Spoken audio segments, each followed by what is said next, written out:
Welcome to Easy Learning. Exercise number 154.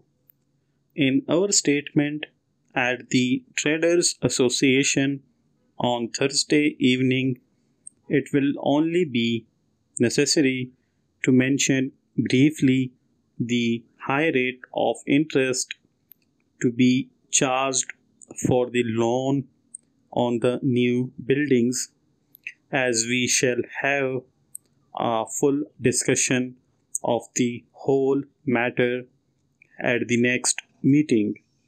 All the voting cards have been returned, and in nearly all cases, the vote is in favor of the present president continuing in office.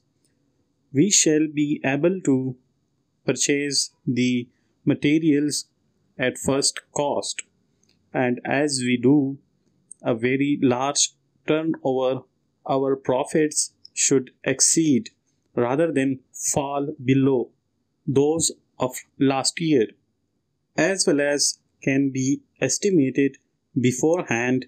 We shall have to increase our stocks at all our own depots, and as we may also require a new depot at Acton, we shall be obliged to increase the initial order. In view of this, we shall expect prices to be much lower than the old rates. Full stop.